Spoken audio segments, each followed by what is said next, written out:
Hello, everybody. Welcome to my channel. My name is Adam, and I generally do reviews, but I also talk about whatever I want on this channel.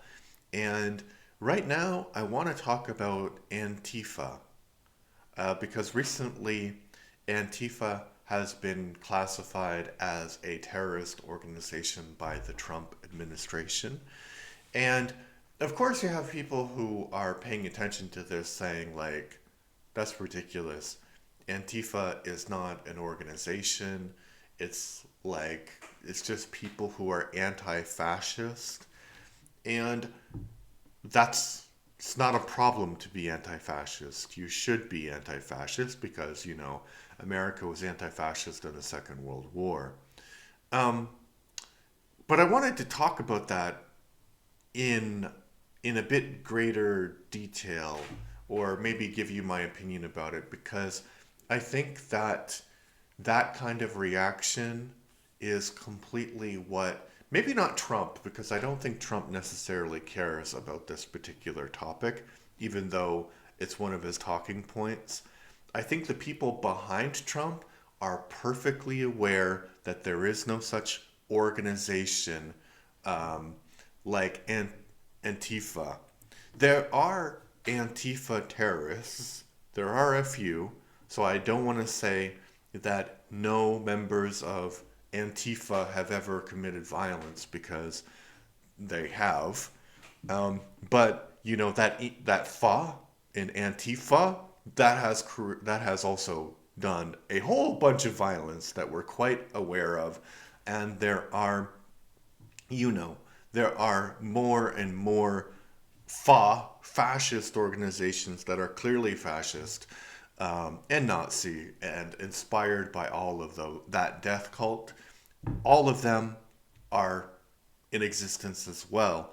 Um, so I don't want to say that there's no, like, just because you're Antifa doesn't mean you can't be a terrorist, because obviously you can. And as I said before, there is like a legitimate, maybe not legitimate, there is an organization that is a terrorist organization that prides itself on being Antifa.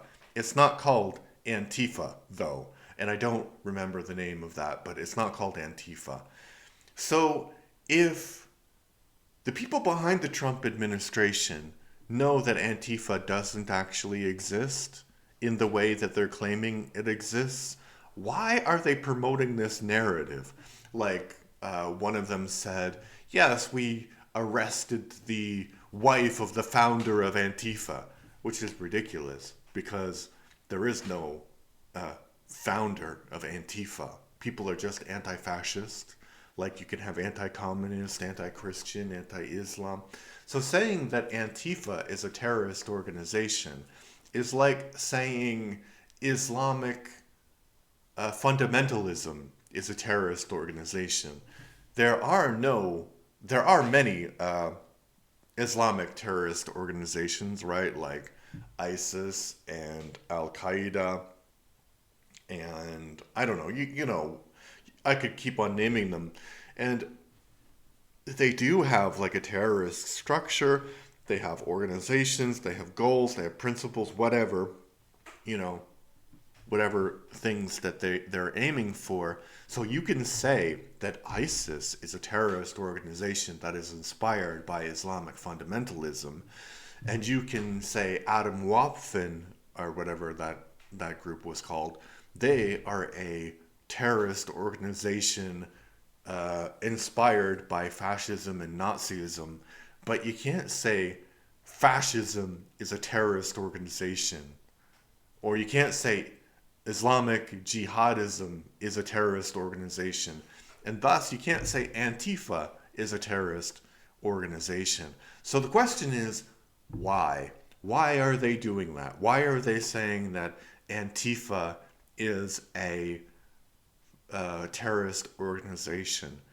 The reason why is because they are framing the narrative of what they do. They're framing the narrative like any pushback to what we're doing is this vague, nebulous enemy. And any criticism of what we do is caused by this vague, nebulous enemy. And it's not that what we are doing is morally reprehensible or ethically dubious. It's like there's all of this agitation, and people don't know the real truth. And the real truth is what we're doing is okay, and any kind of opposition to what we're doing is this Antifa. And actually, it works great as a rhetorical device because you can never arrest people who are connected to the organization because the organization doesn't exist. You never stop. It's like in 1984, the idea of this eternal war, right? So the war, uh, the war continues because the government requires it to continue. It's kind of like, but uh, I think the thing to remember also is like, this is not a new thing by any stretch of the imagination. You remember the war on terrorism, the war on drugs? You know, the war on terrorism wasn't a war against a specific organization.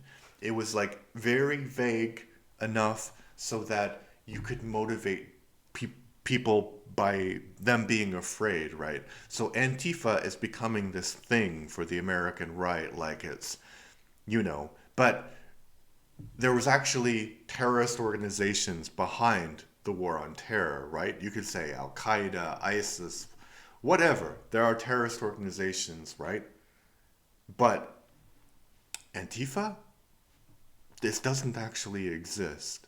So that's why I think that they're doing that. And I think that it's kind of really, obviously, it's dangerous because it will be like a new witch hunt, right? So the government will use its powers to harass people. And obviously, that's what they're doing now. So they're using the power that they have uh, as the democratically elected administration to, uh, you know, go after immigrants and go after people who criticize going after immigrants and going after like cities that would never vote for them and having like this introducing this political violence into the equation. And the problem is when you introduce political violence into anything, you can't control it, right? So what happens when you have like a democratic reaction to this oppression? Maybe nothing. Maybe you'll be arrested. Maybe you'll be harassed. You know, you're like you're opening this Pandora's box of consequences against you.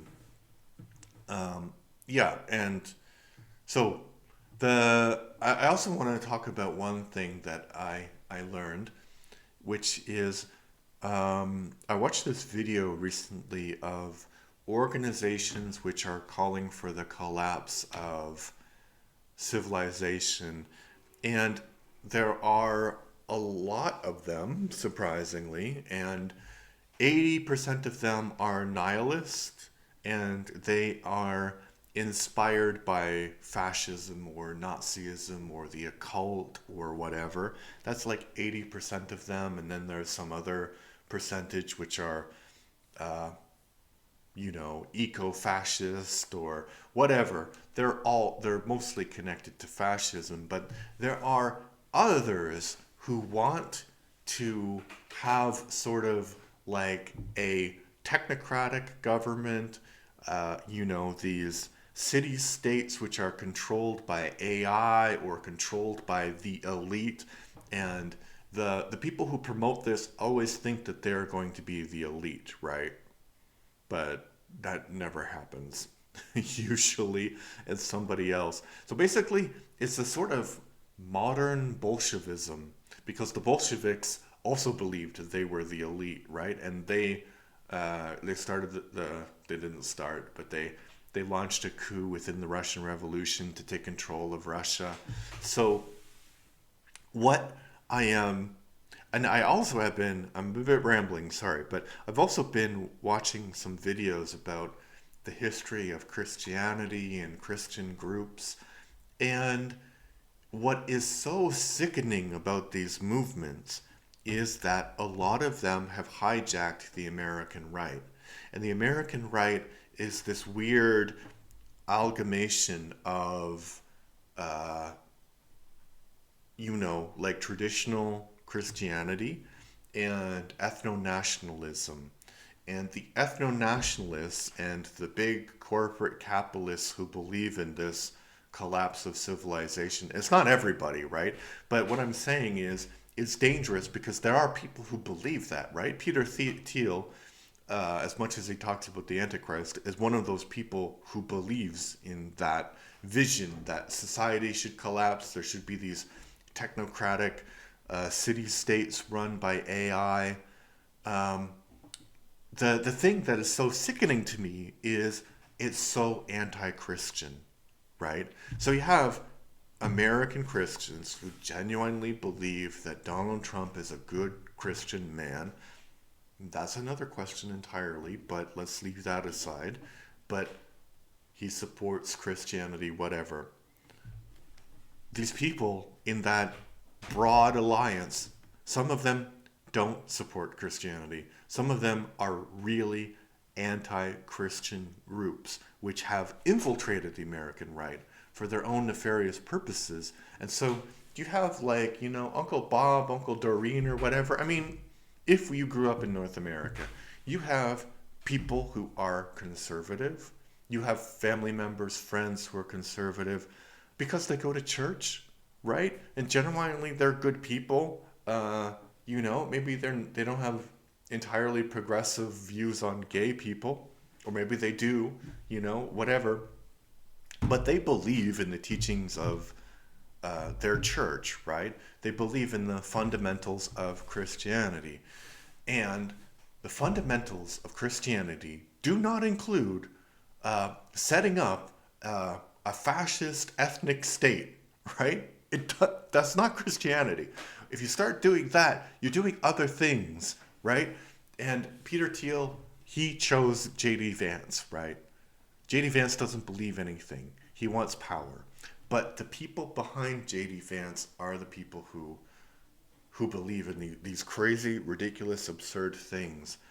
And I think that they're using this moment of very deep division in society to push forward something that I would say 99% of Americans on any spectrum, political spectrum, don't want.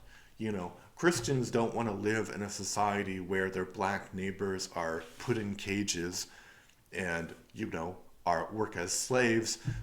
Liberal people don't want to live in a New York City that has succeeded and is being run by AI, and then the people like Peter Thiel have all of the benefits of that system. Like, nobody wants that. Nobody wants that at all, and yet we have people who are Trojan horsing their beliefs into mainstream American politics. Or maybe what I mean by saying they're Trojan horsing their beliefs is that they believe that, but they're not telling people that they believe it, right? So, yeah, I think that this, I started talking about Antifa, and then I started talking about those other groups. So maybe that should have been two separate videos because they are different ideas. But Antifa is a convenient cloak for people to get away with bad things. And I think, like, this ethnic Christian nationalism is being fomented on the one hand, and also taken into directions that people who are Christian don't want to see. So yeah, that's just my thoughts about it, about the situation. So what do you think? Put your ideas in the comments. Thank you. Bye-bye.